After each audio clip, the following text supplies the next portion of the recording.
Assalamualaikum kepada semua follower Pak Emma. Okey, bersama dengan saya hari ini host anda Wan Amy untuk segmen Pak Emma Go Live. Okey, bersama dengan saya pada hari ini adalah Encik Azrul.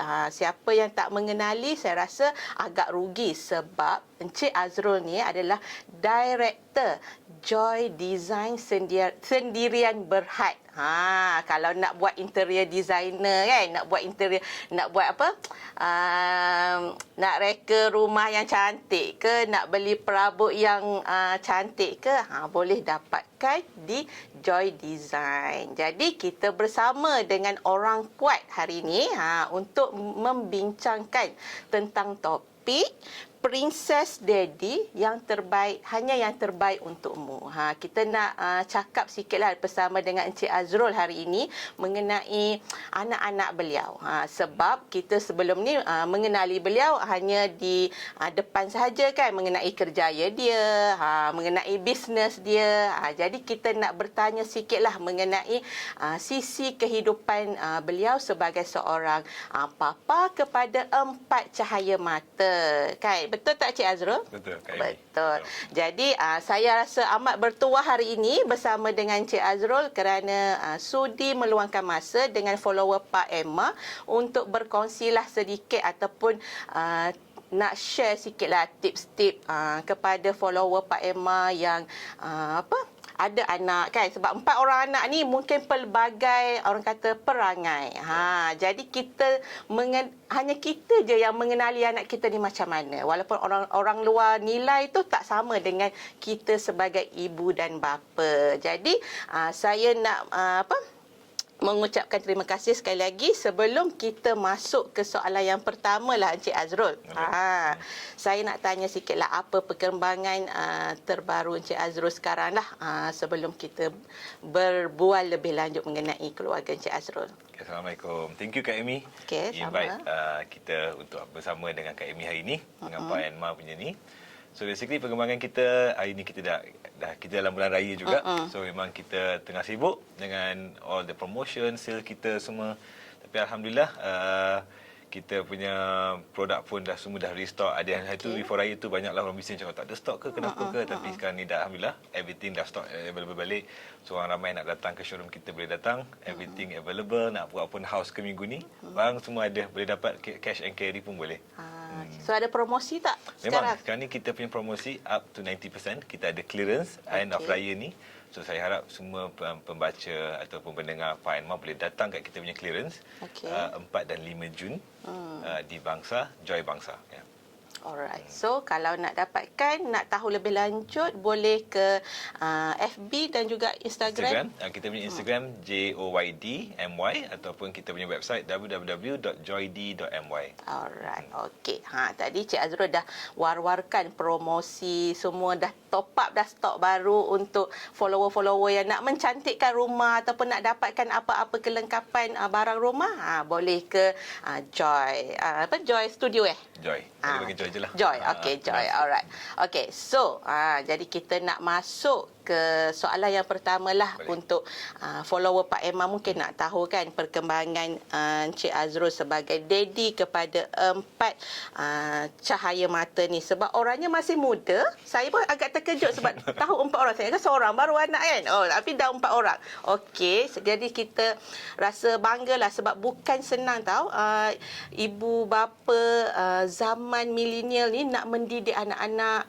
Jadi kita minta sikit tip daripada Encik Azrul. Okey, kata orang, daddy adalah lelaki pertama yang rapat dengan anak kan, terutama kalau anak perempuan.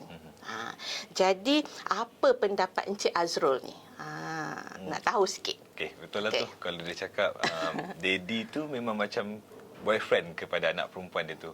Mula-mula macam tak percaya, tapi bila dia orang dah grow ni memang diharapkan saya panggil abah lah. Abah tu dimanjakan, tempat yang dimanjakan. Anak panggil Encik Azrul? Abah.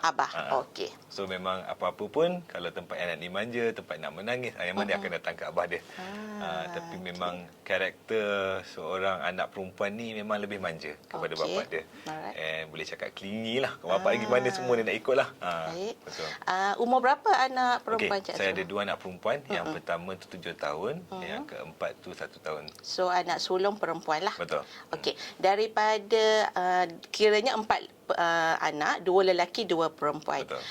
Di antara lelaki dengan perempuan, ada nampak tak perbezaan dari segi tingkah laku diorang?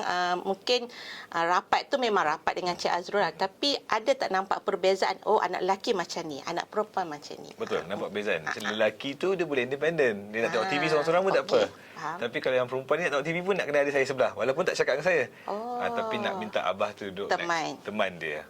Very manja lah. Macam tu. Tapi memang kita sedia maklumkan Cik Azrul seorang yang sibuk sebab businessman kan, bukannya selalu ada dengan anak. Tapi macam Cik Azrul cakap tadi, anak-anak memang manja. Tengok Cik Azrul balik rumah ke, memang nak dengan abah lah. Adakah Cik Azrul rasa macam, walaupun tak ada masa bersama dengan anak di siang kan, malam lah boleh spend kan, rasa macam bangga tak anak tu tetap nak manja dengan abah dia tu? Kita rasa terharu lah kan. Because bagi saya memang busy tu memang busy, tapi dah dedicated kan. Weekend tu memang solely untuk anak-anak. So jom pun tahulah weekend where they can get full attention.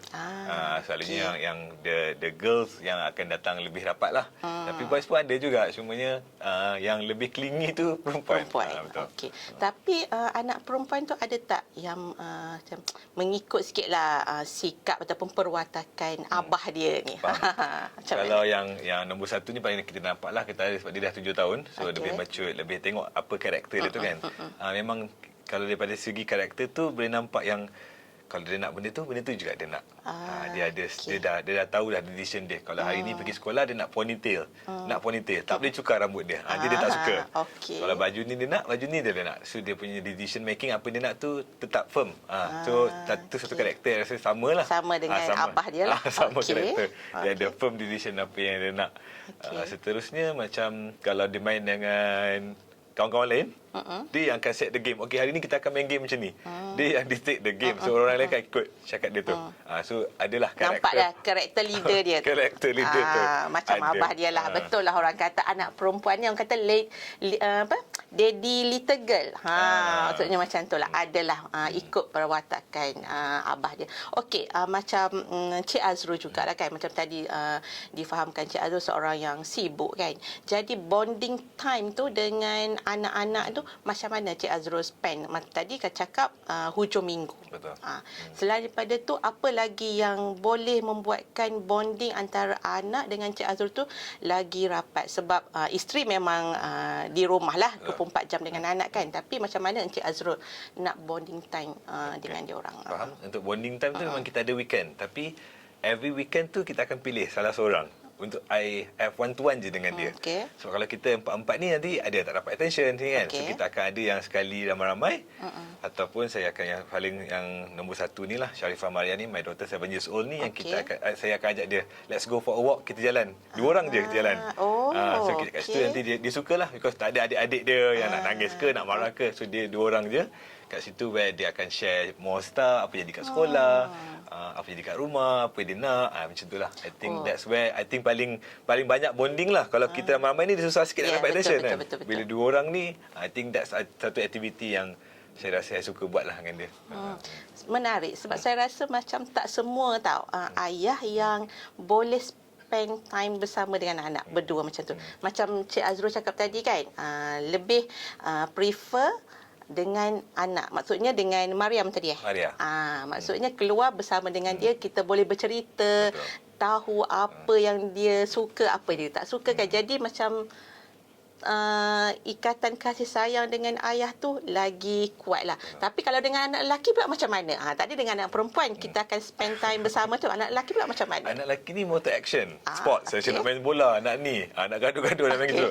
That's more tak anak lelaki. Tapi anak perempuan ni more soft. So dia nak kita bercakap, dia nak kita teman, dia nak bercerita. Ada lain lah, hati perempuan tu lain. Walaupun dia kecil tapi hati perempuan tu kita dah boleh nampak kan.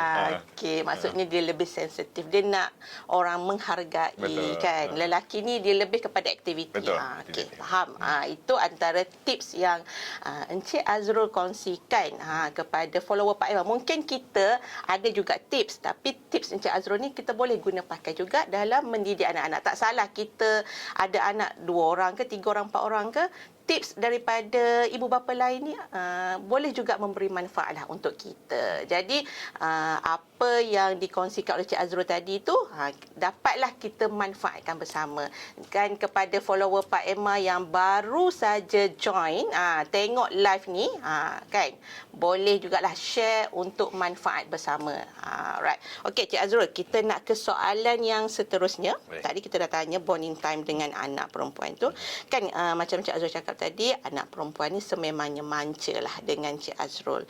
Jadi bagaimana untuk memanjakan tapi dalam masa yang sama Encik Azrul nak mendidik mereka, mendidik anak tu daripada perspektif sebagai seorang bapa lah. Okey. So bagi saya memang dia ada 2 je cara tu. Okey. Satu, kita akan jadi kawan baik dia. Bila Okey. kawan baik dengan dia tu, dia akan manjakan kita. Ada satu part kita akan jadi guru disiplin untuk dia. So bila dia tahu macam kita buat salah ni, dia dah cross the line. Kat situ kita akan jadi guru disiplin. Okey. Kita akan be strict lah. Okey. Macam kita tak suka macam ni, kita be firm. So kat situ dah hilang lah manja tu. Okey. So dia macam, alah dia nak yang part yang manja tu. So dia tahu whatever yang dia buat, dia tak nak cross the line. Sebab dia tak nak guru disiplin sampai. Okey. So I think kat situ dia tahulah. So along the way kalau buat salah, kita akan jadi guru disiplin, kita akan tegur. Dia tegur, dia macam okeylah, tak nak repeat the same thing. Sebab nanti tak nak that thing. Dia nak yang manja tu je. So I think kat situ yang kita didik lah. Bila dia buat salah, kita akan be firm. So dia tahu okey itu salah. So dia akan balik ke benda yang betul untuk dia tahu cara bercakap, adab dia ke macam tu lah. Okey. Tapi anak-anak macam mana dia boleh tahu yang abah dia tu masa tu marah? Ada tak dengan jelingan mata, dengan bunyi berdehem macam tu, ataupun ada isyarat-isyarat tertentu? Mata kot. Dia tahulah bila mata tu dah marah tu, Okey. muka dah berlainan, dia tahulah macam okey, dah kenalah, kena mandi dah sekarang ni kan. Okey. Tak boleh berlengah dah ni. Okey. So dia tahu dah, dia dah tahu yang ada salah yang dia buat lah. Okey. Tapi macam Cik Azrul, lebih suka menggunakan pendekatan yang macam mana untuk nak tegas dengan anak-anak? Sebab setengah ibu bapa lebih tegas, meninggikan suara, ataupun guna rotan ke untuk nak bagi ni. Macam Cik Azrul sendiri ada pendekatan yang macam mana untuk nak mendidik lah, nak bagi anak okey lepas pada ni jangan buat lagi. Okey. Sebab saya tengok Cik Azrul ni seorang yang cool je. Memang saya tengok dari segi cakap tu kan cool, sangat-sangat cool. Tapi macam mana dengan anak? Ada tak ketegasan yang Cik Azrul? Adalah. Kadang-kadang ada juga kita rasa hilang sabar dengan tingkah laku tu kan. Tapi saya sendiri pun tengah improve diri saya untuk bila kita rasa dia buat salah, kita tak patut tegur time tu. Kita akan bagi tahu dia, kita akan take time. Kalau kita tegur time tu, dia tak boleh dengar juga tu. So kita akan cakap dia buat salah, tapi kita tak akan bagi nasihat dia time tu. So bila kita tengok dia dah cool down sikit, kita cakap tadi tu yang Maria buat tu salah. Patutnya Maria buat mesti. Time tu kita dah duduk dah tone down. Kalau tak duduk dah naik juga tu kan. Betul. So rasanya saya punya action bila ada salah laku tu, tak tegur right there and then, kita akan bagi time off. Okey, salah ni, pergi mandi dulu. Lepas tu baru kita bercerita balik. Bila dulu dah okey. Nanti kat situ macam sebenarnya abah Maria macam ni. Dia pun akan cerita kenapa dia macam tu. Apa dia buat salah. So baru kita faham, oh betul lah tadi dia macam ni. Patutlah kita pun tak boleh nak overreact lah to the situation tu. Sometimes tu kena dengar dia punya ni jugalah. Kadang-kadang dia pun dah pandai bercakap kan. Pandai menjawab juga. Macam kadang tu macam benda apa yang dia cakap tu sebenarnya kita boleh ambil juga. Okey, sebab sesetengah macam saya lah. Saya akui sebab kita pun ada anak kan. Kadang-kadang waktu kita nak marah, waktu tu jugalah kita marah anak. Tapi memang kita nampak keberkesanan tu lagi emosi kita bertambah. Marah. Macam Cik Azrul tadi dia cakap, okey, tahu anak buat salah, tapi pergi dulu macam mandi ke, sejukkan dululah kan. Lepas pada dah okey sikit baru bercakap balik. okey, bagus juga tu cara macam tu. Saya pun boleh praktikkan lah. Sebab saya akui saya bukan jenis yang penyabar, betul-betul bersabar. Kalau kita nak marah, kita akan marah. Mungkin orang perempuan kot. Betul, cakap tadi tu pun saya tengah improve lah. Kadang-kadang ada juga terlepas marah. Tapi selalunya saya rasa that's lebih produktif lah. Dia akan tahu yang apa yang kita cuba sampaikan. Okey. Itulah orang kata lelaki ni tenang je, dia seorang yang tenang. Tapi perempuan memang betul lah. Saya akui sebab kita sebagai ibu, sebagai seorang isteri kan, kita tahu macam mana tahap emosi kita. Jadi mungkin insya-Allah lah lepas pada ni ibu-ibu yang tengah menonton sekarang ni Pak Amago Live ni bersama dengan Cik Azrul, bolehlah kita praktikkan sikit ataupun boleh juga share pada suami. Mungkin bolehlah ambil apa tips yang dikongsikan oleh Cik Azrul tadi, macam mana dia mendidik anak dia, ketegasan dia macam mana kan, cool down dengan anak macam mana. Jadi mungkinlah kita boleh praktikkan juga dalam mendidik anak-anak kita. Tak salah kita ambil perkongsian daripada orang lain juga untuk kebaikan bersama. Betul tak Cik Azrul? Betul. Okey Cik Azrul, saya nak tanya jugalah soalan yang seterusnya. Okey, dalam masa 10 tahun lagi ni, okey, sekarang ni Mariam 7 tahun kan, anak sulung 7 tahun. Okey, apakah yang Encik Azrul harapkanlah sebagai seorang ayah ni kepada anak-anak? Mungkin 10 tahun, Mariam 17. Yang kedua 5 tahun tadi kan? Betul. Akan jadi 15 tahun dah, alam remaja dah. Betul. Apa yang diharapkan oleh Encik Azrul sebagai seorang bapa lah kepada anak-anak ni? Saya rasa alam remaja tu lagi susah lah, lagi mencabar. Betul-betul Betul. mencabar untuk kita parents. And then kita punya parents ni pula zaman yang baru. Betul. Dengan zaman remaja diorang tu kita tak tahu lagi macam mana dia punya remaja tu. Kita pun pernah lalui zaman kita kan. Tapi zaman yang kita lalui itu mungkin lebih senang compare dengan diorang punya teknologi kan. Sekarang So bagi saya kat situ yang kita harapkan 10 years down the road tu, kita tak ada apa yang kita boleh harapkan lebih-lebih. Rasanya prinsipal tu dia kena pegang lah. Yang kita tahu yang paling kuat yang dia kena pegang is agama dia lah. Tak ada benda lain tu tak boleh. Kita boleh ajar. Tapi yang seterusnya prinsipal yang dia kena pegang tu is Islam lah, agama dia tu. Kalau ada kekuatan agama tu, rasanya dia boleh sendiri bawa diri dia tu. Walaupun ada salah tapi dia tahu macam mana dia nak patah balik. So rasanya yang tu yang saya harapkan. And then act of kindness lah, kebaikan yang dia akan lakukan. Rasanya pandai tak pandai, miskin tak miskin ni lain. Tapi yang kepentingan untuk seorang anak ni yang kita perlukan dia, kebaikan dia. Yang dia akan buatkan untuk seluruh umat dia. Apa kawan-kawan dia jumpa, saudara mara dia jumpa, kebaikan tu kena ada dalam diri dia. Maksudnya apa-apa pun agama nombor satu lah. Betul. Sebab kita tak tahu kan cabaran anak-anak kita hari ini bukan sama macam kita dulu-dulu. Sekarang ni dengan kecanggihan teknologinya, anak tu kadang lebih daripada kita sebagai ibu bapa. Kita kadang-kadang tak tahu dia dah lebih tahu daripada kita. Jadi itulah cabaran kita sebagai ibu bapa muda sekarang ni dalam proses nak membesar anak-anak ni. Kita tak boleh nak samakan macam kita dulu. Kita kena juga ambil pendekatan yang hari ini juga untuk diterapkan pada anak-anak kita. Tapi saya macam bersetujulah dengan apa yang dikatakan oleh Cik Azrul tadi. Pendekatan ilmu agama tu paling penting untuk anak-anak, sebab dengan ilmu agama itulah juga anak-anak kita ni kalau pergi mana-mana pun insya-Allah akan selamat. Kan Cik Azrul kan? Okey Cik Azrul, saya tertarik juga kan sebab Cik Azrul ni seorang businessman. Orang kata ada harta lah. Ada harta. Okey. Tapi dengan anak-anak, Cik Azrul memanja tak anak-anak ni dengan kemewahan lah. Dan sebab tadi kita kata dah sebut pasal mengenai agama kan. Jadi dengan anak-anak ni kemewahan tu macam mana? Ke ajar dia orang berdikari nak dapat apa-apa bukan mudah. Kena usaha dulu ke apa. Mungkin Cik Azrul share juga. Untuk saya, kita akan bagi apa yang dia nak ni. Tapi dalam cerita reward system. So hari ini you habis Iqra 1. Iqra 1 kita ada reward dia. Iqra 2 ada reward dia. So hari ini you masuk Quran. Quran kita ada reward dia. So everything ada reward system lah yang kita bagi kat dia. So hari ini dia berjaya buat something, ada reward. So semuanya tu dia akan tahu, okay, kita kena achieve something baru kita dapat. So dia tahu dalam apa-apa yang dia nak ni, okay, nak ni, kita set that goal lah. Okay, you akan dapat benda ni, tapi buat benda ni dulu. Tapi kita tengok juga lah kalau dia minta merapu-rapu ni, taklah kita bagi kan. Tapi kita akan try to standardize. So apa yang achievement dia dapat, kita akan bagi reward system. So dia tahu tak sesenang tu. Ini nak dapat, tak dapat. Dia kena work on it, baru dia dapat. Maksudnya bukan semudah contoh abah, contoh nak Lego kan. Bukan semudah yang cakap tu terus dapat. Tak, maksudnya ada reward system lah. Bagus jugalah sebab tu baru anak rasa nak sesuatu dia kena buat. Betul. Yang dapat baru dapat hadiah. Okey, faham. Alright, Cik Azrul. Okey, kita ni dah nak ke penghujung siaran. Dah, Tapi okey. tak apa, ada soalan tambahan saya akan tanya lagi lepas benda ni. Okey. Nak tanya sikitlah sedikit nasihat daripada, mungkin Cik Azrul boleh share juga nasihat kepada nilah ibu bapa di luar sana ataupun daddy-daddy lah di luar sana ni yang peringkat-peringkat umur macam kita sekarang ni kan, yang sedang melalui fasa nak membesarkan anak-anak ni. Mungkin boleh bagi sedikit nasihat ataupun tips lah yang boleh untuk daddy-daddy. Kita nak daddy-daddy sebab Cik Azrul ni ayah, jadi dia lebih dekat tahu jiwa dia dengan seorang ayah juga. Jadi kalau untuk mak ni lain pula kan. Kita nak untuk daddy tu macam mana? Kalau cerita pasal nasihat ni tak adalah pandai sangat. Tapi boleh cuba. Sebab nasihat untuk macam mana kita nak jadi seorang ayah ni tak tahu kan. Tapi kita belajar. Hari-hari tu kita belajar macam mana jadi seorang ayah tu. Tapi bagi saya, kadang-kadang kita rasa tengok anak-anak kita macam, dulu mak bapak kita buat macam ni. Kenapa kita tak boleh buat macam ni? Sama je, ikut je lah cara tu. Tapi rasanya untuk peredaran zaman ni, ideologi tu dah berubah.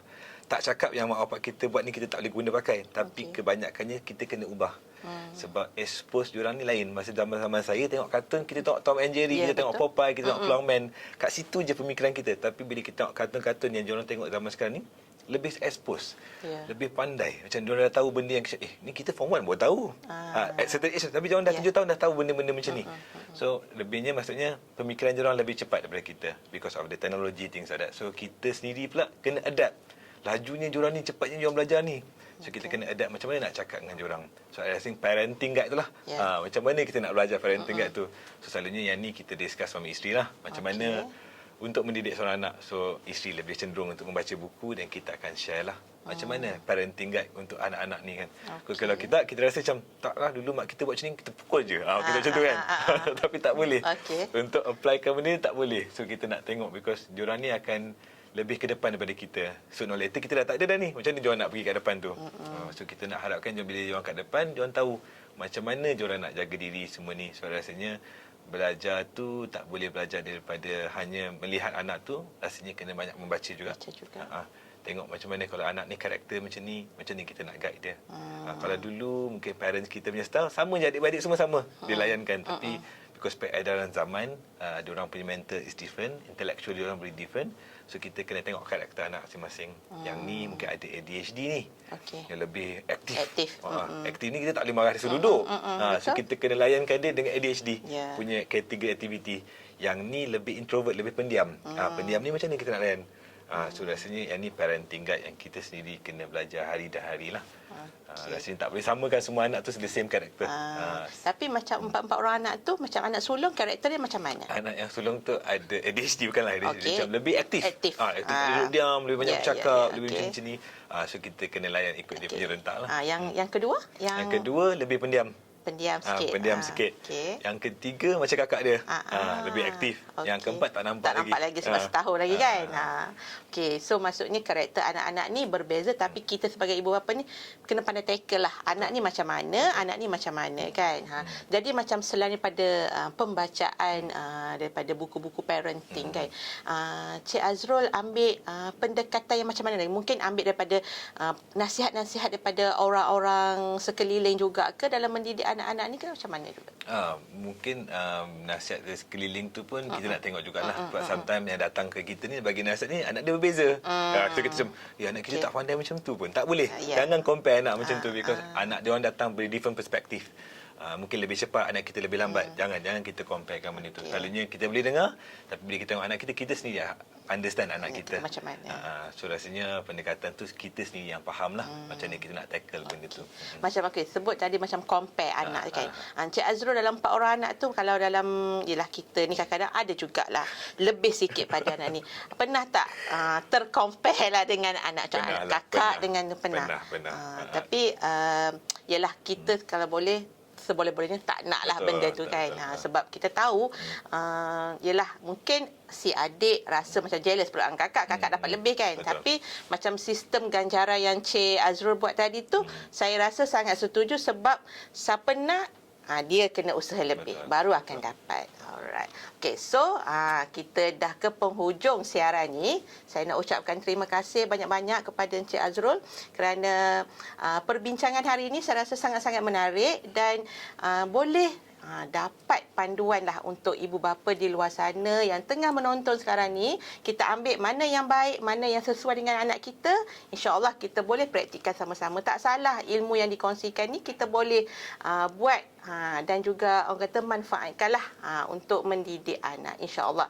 Dan sebelum saya nak mengakhiri sesi live kita pada hari ini, saya nak ucapkan terima kasih kepada follower Pak Emma dan juga Encik Azrul kerana sudi meluangkan masa dalam kesibukan beliau lah untuk kita dan juga untuk follower Pak Emma. Dan kalau anda yang ingin menonton lebih banyak video-video Pak Emma, boleh terus ke YouTube Pak Emma. Kita banyak ada pelbagai sharing-sharing daripada pakar-pakar, sama ada dalam mendidik anak-anak, kesihatan anak-anak, apa orang kata hubungan kekeluargaan, memang banyak kita ada share di YouTube Pak Emma. Dan juga boleh tengok juga di Facebook kita, banyak juga pelbagai video-video yang kita share juga untuk anda, untuk manfaat kita dalam proses menjadi ibu bapa yang baik, cemerlang, dan insya-Allah kita nak yang terbaik untuk anak kita suatu hari nanti. Dan saya nak akhiri sekali lagi live kita hari ini dengan ucapan terima kasih Cik Azrul kerana sudi bersama dengan follower Pak Emma hari ini, dan kita berjumpa lagi lah untuk next sesi live Pak Emma Go Live. Assalamualaikum. Bye.